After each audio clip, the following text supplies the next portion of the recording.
Բարի երեկո, եթերում է Հորիզոնի գլխավոր թողարկումը։ Վարչապետ Նիկոլ Փաշինյանն աշխատանքային այցով ժամանել է Ռուսաստանի Դաշնություն Մոսկվայի Վնուկով օդանավակայանում վարչապետին դիմավորել է Ռուսաստանի արտաքին գործերի նախարարի տեղակալ Դմիտրի Լյուբինսկին։ Նիկոլ Փաշինյանը կմասնակցի համաշխարհային ատոմային շաբաթ խորագրով համաժողովին։ Նյու Յորքում ՄԱԿ-ի գլխավոր ասամբլեայի 80-րդ նստաշրջանի շրջանակներում Հայաստանի Հանրապետության արտաքին գործերի նախարարը մի շարք հանդիպումներ է ունեցել իր օտարերկրյա գործընկերների հետ, ևս մեկ առիթ է ստեղծվել հանդիպելու Ադրբեջանի արտաքին գործերի նախարարի հետ։ Մանրամասները ռեպորտաժում։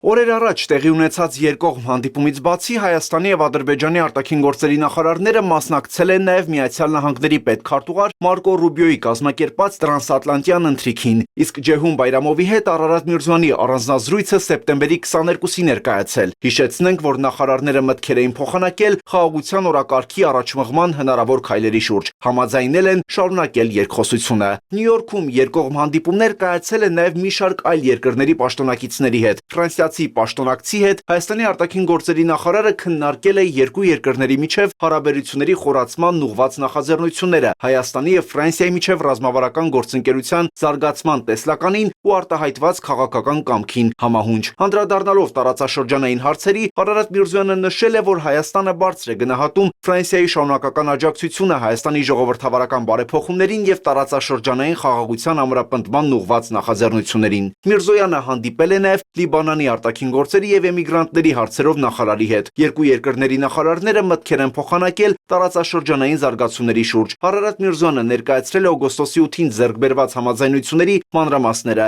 ընդգծելով դրանց հիմքում դրված հիմնարար սկզբունքները, ինչպես նաեւ Թրամփի ուղի հանուն միջազգային խաղաղության եւ բարգավաճման հաղորդակցությունների ծրագրի կյանքի կոչման միջոցով տրվող նոր հնարավորությունները։ Հանդիպմանն անդրադարձ է կատարվել նաեւ Մերձավոր Արևելքում վերջին զարգացումներին։ Հանդիպում կայացել է նաեւ Կարմիր խաչի միջազգային կոմիտեի նախագահի հետ։ Արարատ Միրզոյանը եւ Միրյանը Սպոլյարի-Ճեգերը քննարկել են հումանիտար բնույթի հարցեր, մասնավորապես Ադրբեջանում պահվող հայ ռազմագերիների եւ պատանդարված քաղաքացիների ազատ արձակման, ինչպես նաեւ Ադրբեջանում Կարմիր խաչի միջազգային կոմիտեի գրասենյակի փակման պայմաններում նրանց այցելությունների կազմակերպման խնդիրները։ Զրուցակիցները հույս են հայտնել, որ Հայաստանի եւ Ադրբեջանի միջև օգոստոսի 8-ի Վաշինգտոնյան գագաթնաժողովի համաձայնություններով հաստատված խաղաղությունը կնպաստի նաեւ հումանիտար հարցերի կարգավորմանը։ Իսկ Մոնղոլիայի արտաքին գործերի նախարարի հետ հանդիպման ընթացքում ստորագրվել է Մոնղոլիայի կառավարության եւ Հայաստանի Հանրապետության կառավարության միջև դիվանագիտական եւ պաշտոնական անձնագրեր ունեցող անձանց մուտքի արտոնագրի պահանջից ազատելու մասին համաձայնագրում փոփոխություններ կատարելու մասին արձանագրություն։ Զրուցակիցները քննարկել են երկկողմ հարաբերությունների ընդլայնման եւ փոխադարձ հետաքրքրություն ներկայացնող ոլորտներում կոնկրետ նախաձեռնությունների կյանքի կոչման հնարավորությունները։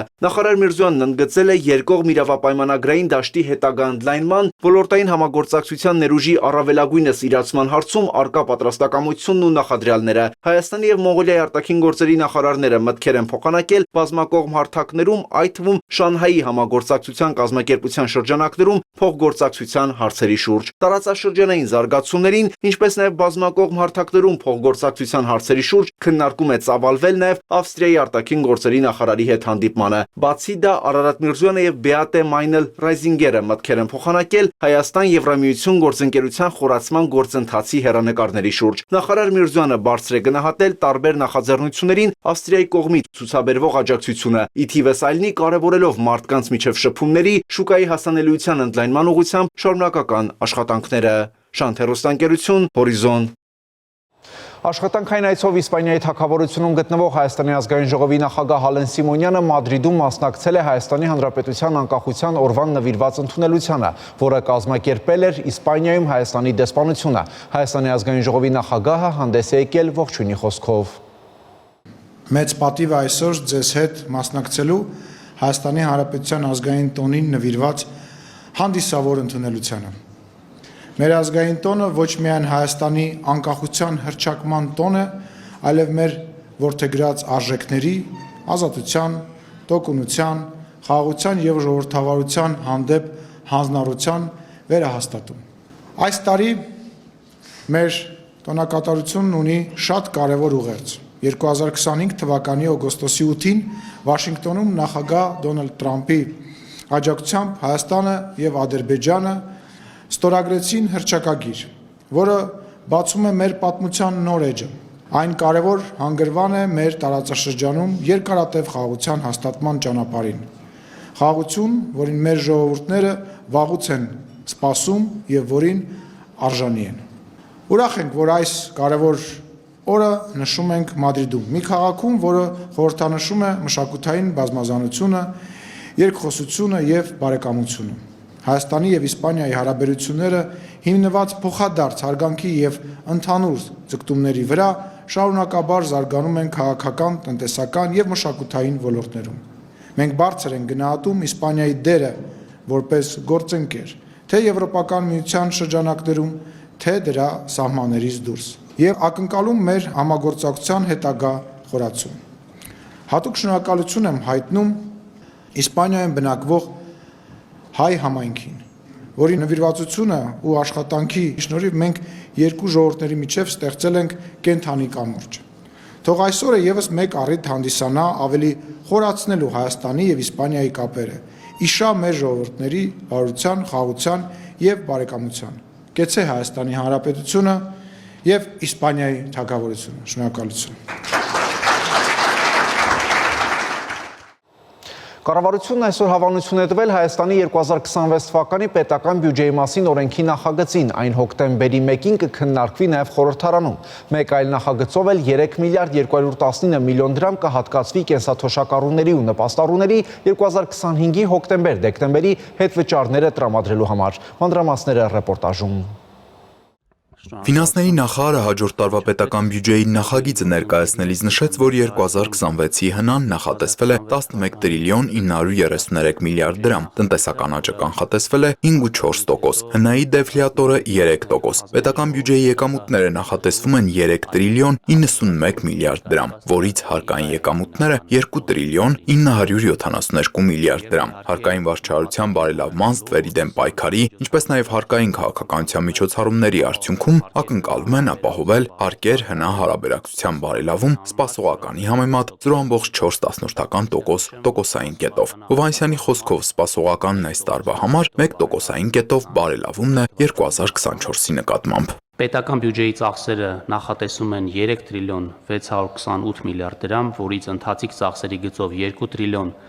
924 միլիարդ դրամ, իսկ կապիտալ ծախսերի գծով 704 միլիարդ դրամ, որը համախառն ներքին արդյունքում 26 թվականին կկազմի 5.9%։ Նախագծի համաձայն պետական բյուջեի ծախսերը նախատեսվում են 3 տրիլիոն 628 միլիարդ դրամ, որից ընթացիկ ծախսերի գծով 2 տրիլիոն 924 միլիարդ դրամ, իսկ կապիտալ ծախսերի գծով 704 միլիարդ դրամ, որը հաջորդ տարվա հնայում կկազմի 5.9%։ Պետական բյուջեի պակասուրդն էլ Հովհաննիսյանի փոխանցմամբ նախատեսվում է 537 միլիարդ դրամ, այսինքն հնայի 4.5%-ը 2025-ի 5.5%-ի դիմաց, միջնաժամկետով նվազելով մինչև պարտքի բեռը կայուն պահող 2.8% մակարդակի։ Արդյունքում կառավարության պարտք հնայացուցանիշը 26 թվականի վերջում կանխատեսվում է 53.5%։ Հայաստանի Հանրապետության կառավարության ծրագրի առաջնահերթություններին համահունչ 26 թվականին կիրականացվեն սոցիալական, կրթական, առողջապահական, տնտեսական աջակցության, ենթակառուցվածքային բնույթի մի շարք առաջնահերթ միջոցառումներ, Կներդրվի առողջության համապարփակապահովագրության համակարգը, կշարունակվի բռնի տեղահանված անձանց կեցության, այդ թվում բնակարանային ապահովման եւ այլ ծախսերը հոգալու համար սոցիալական աջակցության ծրագիրը 55 միլիարդ դրամի չափով։ 2026-ից ամբողջ հանրապետությունում կգործարկվի ընտանիքների անապահովության գնահատման նոր համակարգը։ Կշարունակվեն անուսալի վարկային պարտավորություններ ունեցող անձանց աջակցության ծրագիրն ու հարյուրավոր այլ միջոցառումներ։ Հաջորդ տարվա պետական բյուջեով ծրագրի գծով նախատեսվել է 9.7 միլիարդ դրամ։ Այս բյուջեն ակնհայտ մարդկային կապիտալի մեջ ներդրման ուղղվածություն ունի, որով օրինակ ԿԳՄՍ նախարարության ուղղությամբ հնայում 3.5%-ից 25 թվականի աճելու ենք 3.3%-ից աճելու ենք 3.5% եւ առողջապահության նախարարության գծով 1.5%-ից աճում ենք 1.8%։ Մի քանի նախարարներ իրենց տեսակետները հնչեցրին, արդյունքում գործադիրը նախագիծը հաստատեց, իսկ մինչ այդ Վահե Հովհաննիսյանը նաև հավելեց, որ նոր կարգավորումների առումով այս տարի առաջին անգամ բյուջեն կներկայացվի եռամյա հեռանկարով, որտեղ նաև կներկայացվեն բոլոր ծրագրերի ծախսերն առաջիկա 3 տարիների ընթացքում, որպեսզի թե հանրությանը, թե խորհրդարանին բյուջեն հաստատելիս պարզ լինի, թե կառավարությունը որ ճանապարհով է գնում։ Նիստը վարող փոխվարչապետ Տիգրան Խաչատրյանն էլ տեղեկացրեց, որ ըստ օրենքի պահանջի բյուջեի մասին օրենքի նախագիծը պետք է խորհրդարան ուղարկվի մինչև հոկտեմբերի 1-ը, եւ հոկտեմբերի 1-ից ըստ էության Ազգային ժողովի մշտական հանձնաժողովներում սկսելու են տարբեր նախարարությունների 2026 թվականի ծրագրային անելիքները։ Մենք յուրաքանչյուր տարվա ընթացքում ունենք օրենքով կառավարությանը վերապահված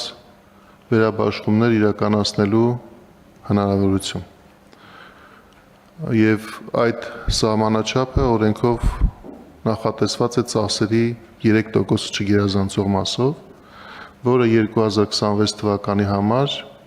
հանրագումարով մոտ կլինի 100 միլիարդ դրամի։ Անկանխիկ եղանակով վճարումներից կենսաթոշակառուներին եւ նպաստառուներին հետ վճար տրամադրելու միջոցառման շարունակականությունն ապահովելու համար աշխատանքի եւ սոցիալական հարցերի նախարարությանը պետբյուջեից կհատկացվի 3 միլիարդ 219 միլիոն դրամ 2025 թվականի հոկտեմբեր-դեկտեմբեր ամիսների վճարումներն իրականացնելու համար։ Հետվճար տրամադրելու համար 2025 թվականի պետական բյուջեով նախատեսվել է ի սկզբանե 12 միլիարդ 432 միլիոն դրամ, հետո ճշտվել է 13 միլիարդ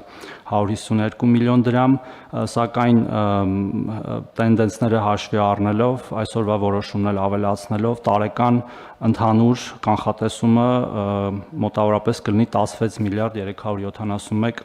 միլիոն դրամ։ Արսեն Թորոսյանի փոխանցմամբ ծրագրից օգտվող շահառուների թիվը մոտ 350,000 է կանխատեսվածից ավելին եւ այդ թիվը ամսական մոտավորապես 2-ից 3%-ով աճում է։ Նախարարը նաև տեղեկացրեց, որ այս պահի կարգավորումների համաձայն հետվճարով վերադարձվում է գործարքների 12%-ի չափով, բայց ոչ ավելի քան 6000 դրամը, եւ որ հետվճարը վճարվում է յուրաքանչյուր ամսվա 25-ը։ Մեկ այլ նախագծի մասով էլ կառավարությունը հավանություն տվեց Հայաստանի Հանրապետության եւ Զարգացման ֆրանսիական գործակալության միջև վարկային համաձայնագրի ստորագրման առաջարկությանը, այն է 150 միլիոն եվրոյի վարկային միջոցներ ստանալուն առնչվող համաձայնագրի ստորագրմանը։ Ըստ այդմ ֆինանսների նախարարին լիազորություն կտրվի ստորագրելու համաձայնագիր, որն ուղղված է Հայաստանում հանրային ծառայությունների մատուցման արդյունավետությանն ու կայունությանը, ինչպես նաև ֆինանսական հատվածի զարգացման բարելավմանը։ Տիգրան Հովակիմյան, Հորիզոն։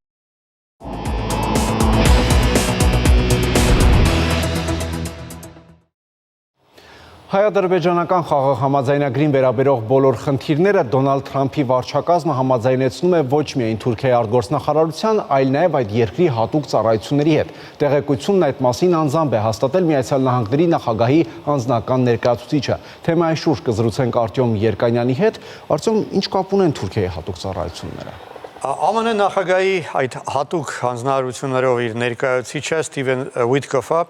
երեք ելույթ է ունեցել Նյու Յորքում Կոնկորդիա գագաթնաժողովի շրջանակներում եւ անդրադարձել է նաեւ մեր տարածաշրջանում խնդիրների լուծումներին եւ ինչպես է ամերիկյան դիվանագիտությունը ինչ լծակներ օգտագործելով է հասնում խնդիրների լուծմանը։ Եվ մասնավորապես ասել է, որ մեր տարածաշրջաններում խնդիրներ լուծելիս համաձայնեցնում են ուրեմն որոշ խնդիրները ոչ միայն ինչպես ասացիր Թուրքիայի արտգործնախարարի, այլ նաև Թուրքիայի հետախուզության ծառայության պետի հետ։ Ուիթկոֆը մասնավորապես հետևյալն է ասել, բեջբերում եմ բառացիորեն. կա երկու մարդ, ովքեր շատ կարևոր են տարածաշրջանում տեղի ունեցող խնդիրների լուծման հետ կապված։ Դրանցից մեկը Թուրքիայի հետախուզության պետ պարոն Իբրահիմ Գյուլինն է, մյուսը արտգործնախարար Հաքին Ֆիդանը։ Երբ ինձ մոտ հարցեր են առաջանում, օրինակ հայ-ադրբեջանական խնդրի կարգավորման հետ կապված, ես դիմում եմ այդ պարոններին, որոնք լավագույն փորձագետներն են այդ ոլորտներում։ Տարօրինակ է, չէ, երբ ամերիկյան դիվանագիտության վրա ազդող գործող անձանցից են Թուրքիայի հատուկ ծառայությունների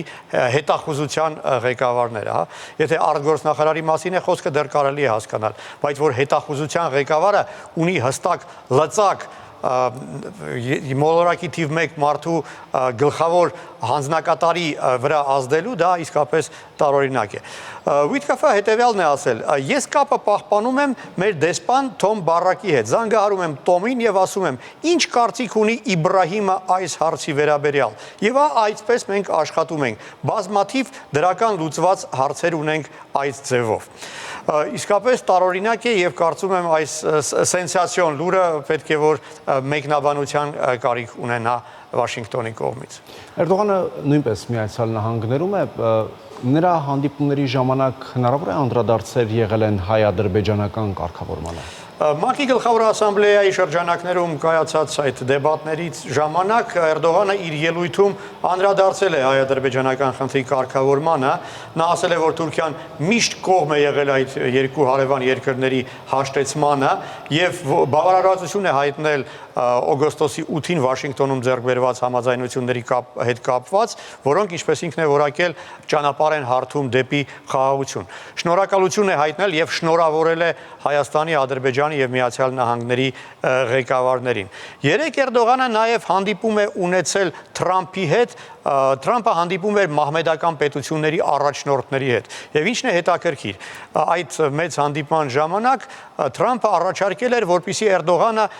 իր աջ կողմից նստի, այդ աթոռին է պատվավոր տեղն են հատկացրել Էրդողանին, դա նույնպես վկայում է այն մասին, որ Միացյալ Նահանգները հենց Թուրքիային են ընկալում որպես մահմեդական աշխարհում իրենց գլխավոր դաշնակիցը։ Թեև այնտեղ ներկա էին նաև Սաուդյան Արաբիայի, Էմիրությունների, Պակիստանի եւ այլ ազդեցիկ մահմեդական երկրների առաջնորդները, բայց ամեն դեպքում Թուրքիայի ղեկավարին է այդ պատվավոր տեղը հատկացվել։ Իդեպ այդ հանդիպումից հետո Էրդողանը ասել է, որ Թրամփի հետ այդ հանդիպումը եղել է հրաշալի եւ արդյունավետ։ Թրամփ-Էրդողան հանդիպում է սպասվում,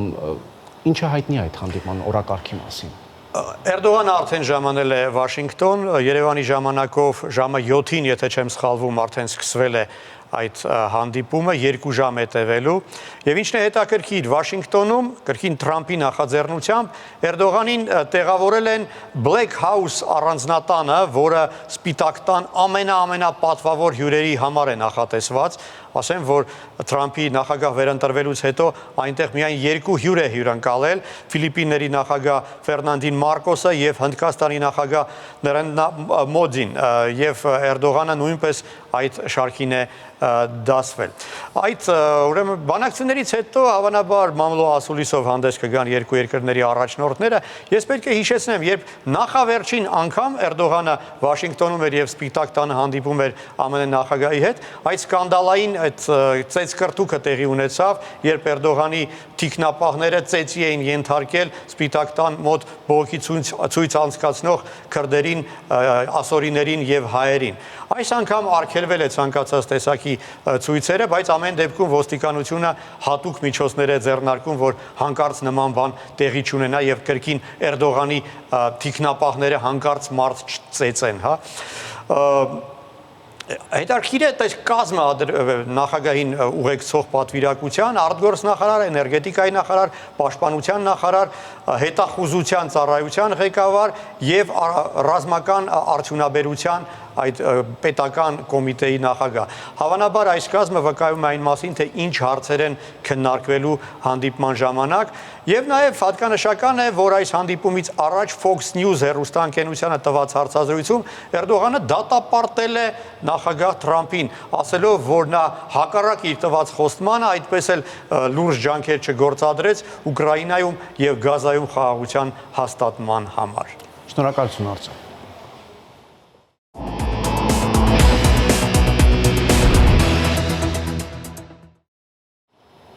Ավարտվեց հորիզոնների այս թողարկումը, կարճատև դադարից հետո դուք կարող եք դիտել հեռանկար, իսկ ես ձեզ հրաժեշտ եմ տալիս, մաղթելով խաղաղ եւ բարի գիշեր։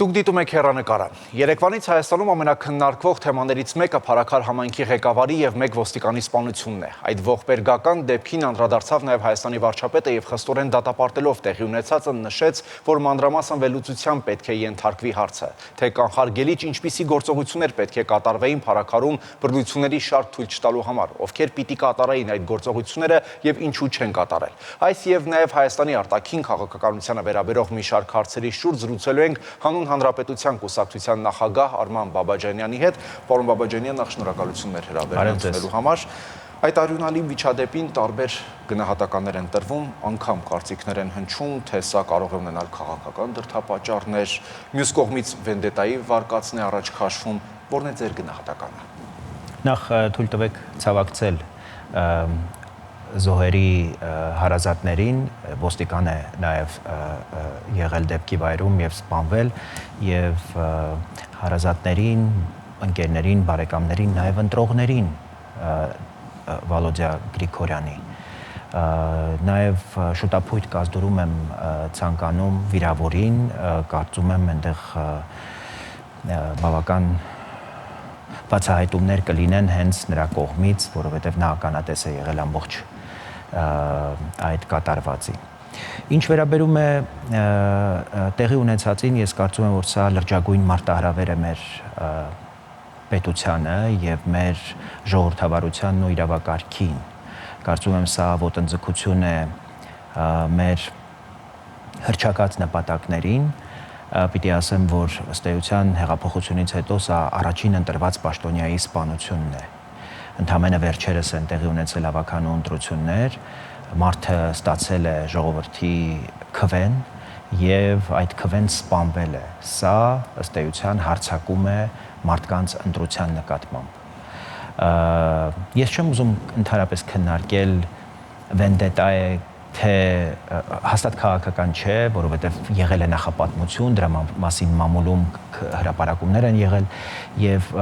պետությունը պարտավոր էր հաշվի առնելով այդ բոլոր քննարկումները, որոնք արկա են եղել միջև ընտրություններ, այդ թվում նրա անձնական հարաբերությունները պարտավոր էր պաշտպանել ժողովրդի ընտրությունը։ Եվ այստեղ մենք լրջագույն վրիպում ունենք, նաև սրանից էապես ազդվում է մեր երկրի ներքին կայունությունը առաջիկա ընտրություններից առաջ, ավելին ասեմ, որ արտաքին շահառուներ կան նաև այստեղ, մենք հասկանում ենք, որ հիբրիդային այսպես որպես հարձակման գործիք նաև քրեական աշխարհը շատ կարևոր դերակատարում ունի։ Մենք առնվազն ունենք պատկերացում եւ համոզում, որ հիբրիդային պատերազմ Հայաստանի դեմ վարում է Ռուսաստանը։ Ռուսաստանի համար քրեական, գողական այդ աշխարհի գործուղումը իր թիրախային որևէ երկիր, դա սովորական պրակտիկա է եւ մենք հասկանում ենք, որ առասարակ քաղաքականության եւ քրեական բարքերի սերտաճումը կարող է չափազանց ծանր հետևանքներ ունենալ պետության վրա։ Եվ ըստ էության հիմա փորձ է արվում, որպեսզի քրեական աշխարհը այսպես սողոսկում է նաև տեղական կառավարման մարմինների միջոցով պետական կառավարման համակարգ եւ ժողովրդավարական ճանապարհով ըստ էության նրանք գալիս են ջախջախելու ժողովրդավարությունը։ Սա մենք տեսել ենք 98 թվականին, երբ Ռոբերտ Քոչարյանը ստանձնում էր Հայաստանի նախագահի պաշտոնը, իր ընտրությունները ըստ էության ապահովեցին նաև այդ քրեական տարրերը։ Եվ հետո իշխանությունը նրանց վարձահատույց եղավ թաղապետեր ու ավականիներ նշանակելով։ Եվ հետո մենք տեսանք, թե ինչ եղավ, ամբողջ համակարգը դարձավ քրեաօլիգարխիկ եւ պետությունը այլևս խեղտամահ էր լինում այդ իրականությունից։ Ընդհանրապես պետք է ասեմ, որ արյունն է շատ վտանգավոր Հայաստանի համար, որովհետեւ ռուսները մեզ չեն ներում 2018 թվականի անարյուն եւ թավշյա հեղափոխության համար, որովհետեւ արյունը արտաքին կառավարման կարևոր բաղադրիչ է։ Եվ Հայաստանում 7 տարի, մոտ 7.5 տարի process-ները որքան փորձ է արվել, որ դրանք արյունալի ելք ունենան, դրանք տեղի չեն ունեցել։ Եվ հիմա ըստ էության ես կարծում եմ, որ ընտրություններից առաջ նաև այս դեպքը որը կարող է շարունակություն ունենալ եւ դրա համար պետք է սթափություն, ընդհանրապես քաղաքական դասի, քաղաքասարակության եւ պետության աչալուրջ պատասխանատվությունը պիտի մենք այստեղ զգանք ամեն օր, որ մենք չենք կարող այս պայմաններում եւ այս տրամադրություններով, այս մթնոլորտում գնալ համապետական ընտրությունների։ Հիմա մարդիկ ավականի են ընտրել, համայնքի ղեկավար են ընտրել եւ դա այսպիսի վախճան է ունեցել։ Այդ մարդկանց երբեք այլևս դուք չեք կարող ընտրության տանել, որովհետեւ մենք չենք կարողացել որպես պետություն պաշտպանել այդ մարդկանց ընտրությունը։ Եվ սա հիմնարար հարց է, սա չի կարող այսպես էպիզոդիկ որպես փարաքարի խնդիր դառնալ, սա ավելի համալիր հարց է, որը իր մեջ պարունակում է քրեական ենթամշակույթի մասին օրենքի ուղղակի անկատարության եւ չգործելու, մինչեւ համապատասխան ուրեմն գերատեսչությունների, ներքին գործերի նախարարության, դատախազության, ազգային անվտանգության ծառայության օպերատիվ ծառայությունների համապատասխան ուրեմն ընդհանրապես գործառույթները իրականացվել են պատշաճ կերպով, թե ոչ։ Եթե դրանք իրականացվեին, ես առնվազն մի քանի տեղեկություններ մինչ այս աղմկահարույց սպանությունը իմացել եմ, որ տեղում խնդիր կա եւ պետք էր դրան արագ եւ գիտեմ, որ պատշաճ արձագանք չի եղել, որտեղ վստահ են եղել, որ դա շարունակություն, այո, որ դա շարունակություն չի ունենա։ Ես հույս ունեմ, որ եւ գործող ոստիկանապետը եւ նախորդ ոստիկանապետը, որը շատ լավ իրազեկված էր նախորդ դեպքից, երբ այնտեղ սպանություն տեղի ունեցավ, պիտի պատասխան տան։ Ինչ են իրենք ձեռնարկել այդ կապակցությամբ 7 ամիս առաջ եւ ինչու դեպքերը հասան այստեղ։ Ինչպես է պատահում, որ ըստ էության կադրերից մենք տեսնում ենք, չէ, որ դա պատրաստված կիլլեր է,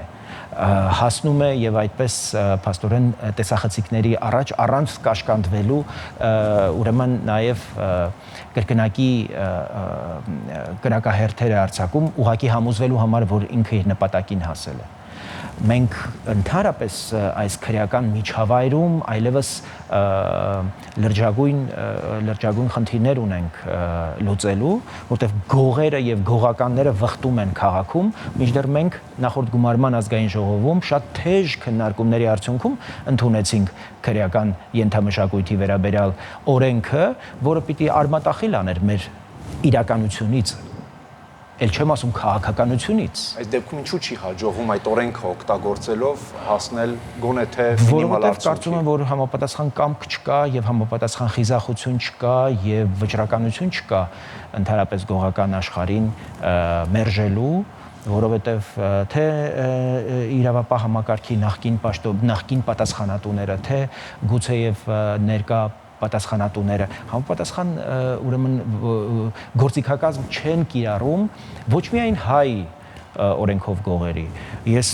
ականատես եմ եղել վրացի օրենքով գողեր, օրինակ Հայաստանի հրապարակային, այսպես հանրային վայրերում, սրճարաններում եւ ռեստորաններում։ Ով է դրա համար պատասխան տալու։ Ինչ որ մեկը դրանց արտոնել է, որ իրենք գան եւ հարցեր լուծեն այստեղ, այսինքն Հայաստանը դրանց համար նաեւ դառնում է պարարտ հող, պարարտ միջավայր, իսկ սա միայն հանցագործ աշխարհի, գողական աշխարհի հարց չէ, սա արտաքին ուժերի համար ազդեցության շատ վտանգավոր գործիք է խարխլելու համար մեր պետականության այսպես հիմքերը։ Իսկ որպես քաղաքական գործիչ այդ դեպքը արդեն տեղի ունեցել։ Դուք ինչպիսի երաշխիքներ կամ վերահսկողության մեխանիզմներ եք պահանջում, որ ընտրությունների նախորդող շրջանում բացառվեն նման միջադեպերը, նույն այդ մթնոլորտը չխարխլվի։ Ես կարծում եմ, որ առհասարակ մենք ինստիտուցիոնալ լրջագույն խնդիրներ ունենք, օրինակ դատական համակարգի հետ, այսպես պիտի ասեմ, որ հիմնարար հարցեր կան, նախորդին էլ վարչապետը այդ մասին խոսեց, ասելով, որ մեծ խզում կա դատական համակարգի եւ ժողովրդի միջեւ, բայց դրա արձանագրումները եւ մուրճով այսպես ելույթ ունենալը ոչինչ չի փոխում։ Եվ ասեմ ձեզ, որ քրեական բարքերի, քրեական աշխարհի հայտ գալու համար ամենապարարտ միջավայրը ինստիտուտների չգործելն է, որտեղ երբ որ ինստիտուտները չեն գործում, երբ որ մարդիկ չեն կարողանում դատական կարգով իրենց հարցերը լուծել, դրանք այլընտրանքային մեխանիզմներն են սկսում գործել։ Մարդիկ գնում են դիմում են գողական աշխարհին եւ իրենց հարցերը լուծում են այնտեղ։ Այսինքն այն այն պահին, երբ գլուխ է բարձրացնում քրեական աշխարհը, նշանակում է, որ ինստիտուտները արդեն անկատար են։ Մենք պետական ինստիտուտները ամրապնդող բարեփոխումների կարիք ունենք հիմնարար կերպով։ Այս ազգային ժողովը կռնատ է եւ չի կարող այդպիսի փոփոխությունների գնալ։ Հայաստանը պիտի որակապես փոխի իր ամբողջ համակարգը, քաղաքական դասը պիտի անհրաժեշտ պատասխանատվություն վերցնի մեր ներքին առողջական համակարգը, պետության առողջական համակարգը հիմնավորապես կարգի բերելու համար, որովհետև արտաքին հնարավորությունները, մարտահրավերներն ու սպառնալիքները այնքան առատ են, որ առանց ներքին առողջական համակարգի, առանց պետության ինստիտուցիոնալ համերաշխ ներդաշնակ այսպես գործունեության հնարավոր չէ սպասարկել այն հնարավորությունները, ուրեմն որոնք մեր արժև կան, մեր պետության արժև կան եւ որոնք շատ ավելի կարեւոր եւ հիմնարար են Հայաստանի հարատեվության համար, Հայաստանի պետական անվտանգության համար, քան այս ներքին, ուրեմն այս խմորումները։ Իսկ դուք ինչ եք կարծում, օգոստոսի 8-ից հետո այդ արտաքին սպառնալիքները ինչ որ չափ չեզոքացվեցին, թե ընդհակառակ ավելացվեցին, որովհետև համարվում էր, որ այդ արտաքին սպառնալիքները գալիս են հիմնականում Ադրբեջանից եւ Թուրքիայից, բայց ասաց, որ պաշտոնապես խաղաղությունն արդեն հաստատված է։ Ակնհայտ է, որ Ռուսաստանը փորձում էր ամեն կերպ տևական ժամանակ օգտագործել Ադրբեջանին որպես բուտգործիկ Հայաստանի դեմ, այսինքն պատերազմի սպառնալիքը մշտապես գալիս էր Ադրբեջանից եւ մենք մշտապես այդ վտանգը զգում էինք ու լավ էլ հասկանում էինք, որ նրա հրահրողը ի վերջո նաև 44 օրյա պատերազմի այսպես հեղինակ Ռուսաստանն է։ Հիմա այդ գործիքը կորել է։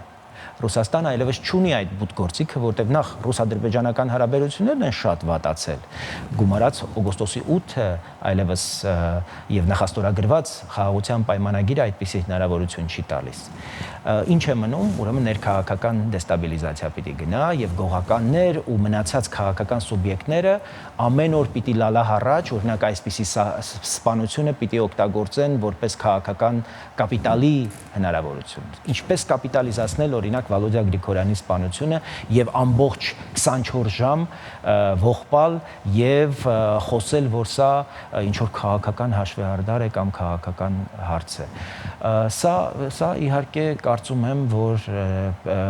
մեր հավաքական եւ իշխանության եւ նաեւ առողջ քաղաքական ուժերի հավաքական պատասխանատվության հարցն է, որովհետեւ իրապես մենք խոսում ենք, որ հիբրիդային պատերազմի նոր շատ ծանր ալիք է սպասվում Հայաստանին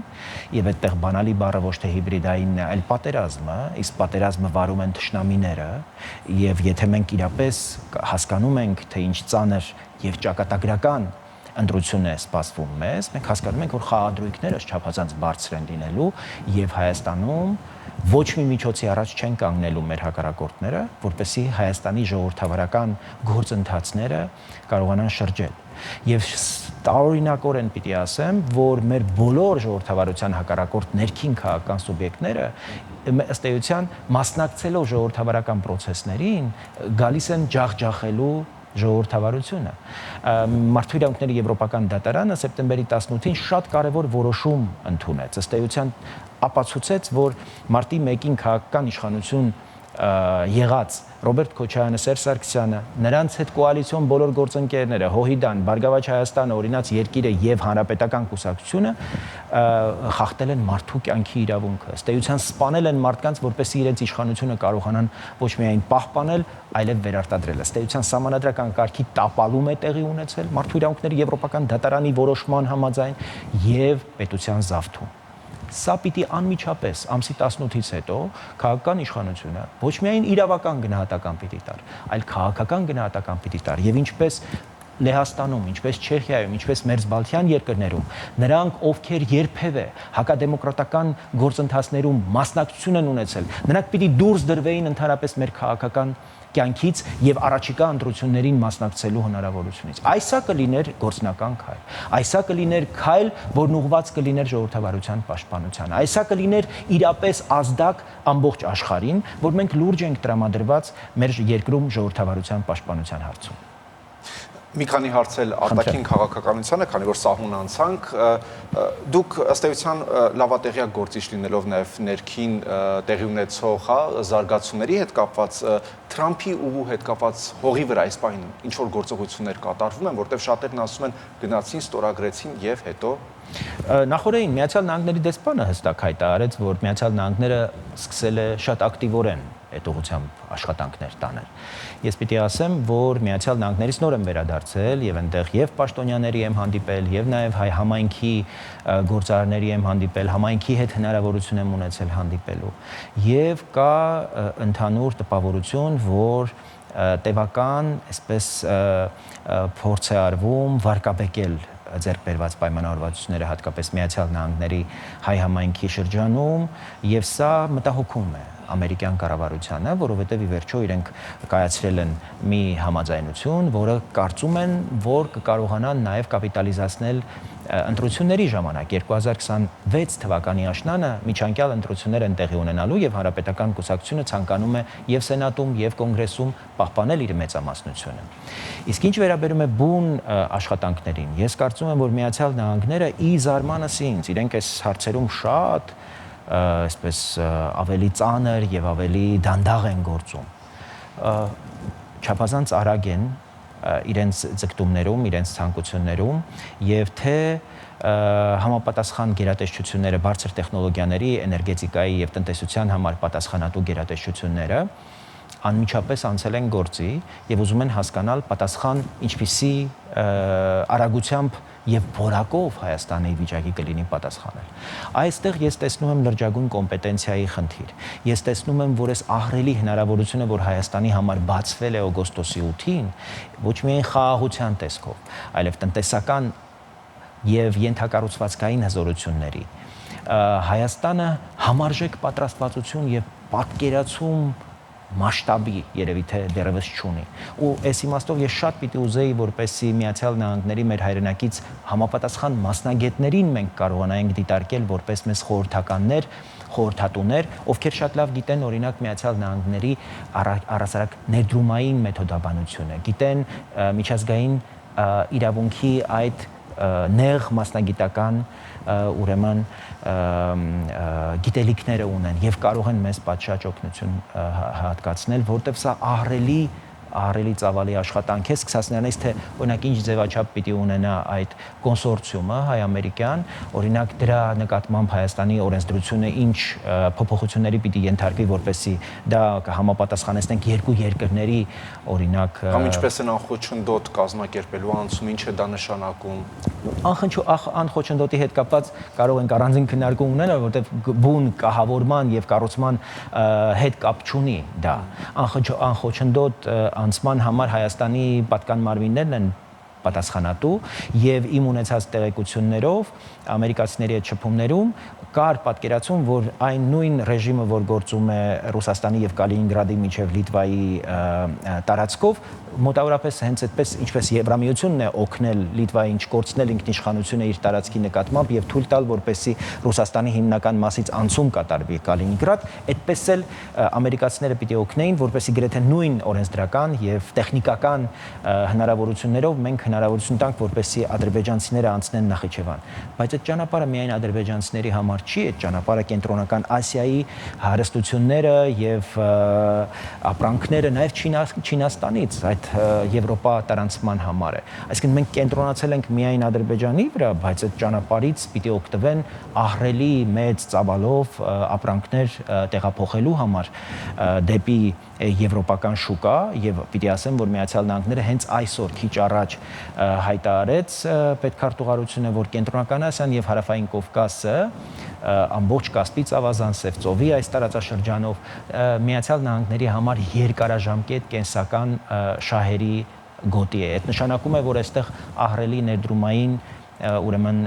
դաշտ է բացվում Հայաստանի համար, Հայաստանը պիտի պատրաստ լինի այդ ներդրումները ընդունելու։ Ես շատ մտահոգ եմ այդ իմաստով, որտեղ 2021 թվականին օրինակ Եվրամիությունը Հայաստանին տվեց 2.5 միլիարդ եվրո փող, որից մենք ի վիճակի եղանք ծախսել 1.5-ը։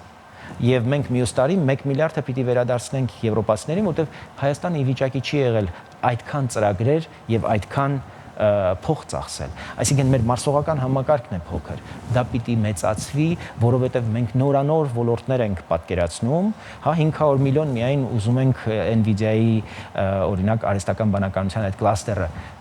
բերել։ Եվ ես գիտեմ, որ ամերիկահայ գործարարներ մոտավորապես 120 միլիոն այս պահին փող են հավաքել, որպեսզի այդ ծրագրում ներգրավվեն, սա չափազանց կարևոր է։ Կարևոր է, որ մենք հենց հիմա սկսենք մեր նորանշանակ դեսպանը սկսի հայության հետ խոսել եւ տրիպի ծրագրում կարողանանք այդպիսի ներդրումներ բերել, որտեղ Միացյալ Նահանգների շահագրգռությունն ու երաշխիքը կա, մարդիկ կարող են գնալ բանկից փող վերցնել եւ գալ այդպիսի ներդրումներ անել, եթե ունեն համապատասխան փորձ, համապատասխան կարողություններ, իսկ Միացյալ Նահանգները այդ իմաստով ահռելի ներուժ ունեցող երկիր է։ Եվ պարոն Բաբաջանյան, վերջում ամփոփելով, դուք որքանով եք հավանական համարում, որ խաղաղության վերջնական պայմանագիրը 2026 թվականի առաջին կիսամյակում կստորագրվի, որովհետև օրինակ Թուրքիայից պաշտոնապես նման հայտարարություն եղավ։ Ֆիդանը այդպիսի հայտարարություն արեց, չի բացառվում, որ առհասարակ այո, Հայաստանի ընտրությունները որպեսզի չկապվեն ուրեմն առհասարակ խաղաղության պայմանագրի ստորագրման հետ, առավել եւս համանadrության գործընթացներ կան, գիտեք, այդ նախապայմանը շարունակում է կրկնվել եւ ես հարց եմ տալիս ամերիկացիներին։ Լավ, ձեր հովանավորությամբ եւ ձեր միջնորդությամբ ստորագրվել կամ նախաստորագրվել է խաղաղության պայմանագիրը։ Հայ ժողովուրդը գնում եւ նոր համանadrական նախագծին, որտեղից դուրս է գալիս օրինակ նախաբանը, ասում է ոչ։ Դա ինչ նշանակում է, որ հաջորդ օրը պատերազմ է լինելու։ Իսկ եթե պատերազմ չի լինելու, ինչ է լինելու։ Հետևաբար ամեն ինչ պետք է անել, որպեսզի զարգացումները թույլ չտան կապել այնպիսի գործընթացների հետ, որոնք չեն կարող մենք չափել, որովհետև որևէ մեկը չի կարող հայ ժողովրդին ստիպել եւ պատերազմի սպառնալիքի տակ տանել օրինակ հանրաքվեի։ Այո, սա պիտի լինի ներքին օրակարգի հարց, այո, հայ ժողովուրդը պիտի որոշի Հայաստանը երրորդ հանրապետություն պիտի մնա թե չորրորդ հանրապետություն, բայց հարցը համարների մեջ չէ, հարցը որակի բովանդակության մեջ է։ Հայաստանի երրորդ հանրապետությունը ինչով է խանգարում, որ մենք նորմալ օրինակ դատական համակարգ ունենանք, նորմալ ուրեմն իրավապահ համակարգ ունենանք։ Հետևաբար այստեղ կարծում եմ մենք հիմնարար մտահոգության տեղ ունենք։ 2026 թվականին իհարկե կարող են շատ դրամատիկ փոփոխություններ լինել, որտեղ այն հավաքը եվրոպական համայնքի, որ տեղի ունենալու Երևանում, կարող է բեկումնային լինել եւ չի բացառվում, որ եւ Իլհամ Ալիևը, եւ Էրդողանը ես գիտեմ, որ հրավերը ընդունել է եւ գալու է Երևան, եւ Հայաստանի դիվանագետները ջանք են գործադրում, որպեսզի Թրամփը գա տարածաշրջան, հենց այդ նույն շրջանում, եւ եթե այդքան առաջնորդներ եղան Երևանում, ինչ է խանգարում, որպեսզի համապատասխան ջանք գործադրվի, դիվանագիտական ջանքեր գործադրեն եւ ուրեմն հենց Երևանում ստորագրվի այդ պայմանագիրը։ Շնորհակալություն։ Ես եմ շնորհակալ ձեզ։ Հեռանկարում հանուն հանրապետության կուսակցության նախագահ Արման Բաբաջանյանն էր։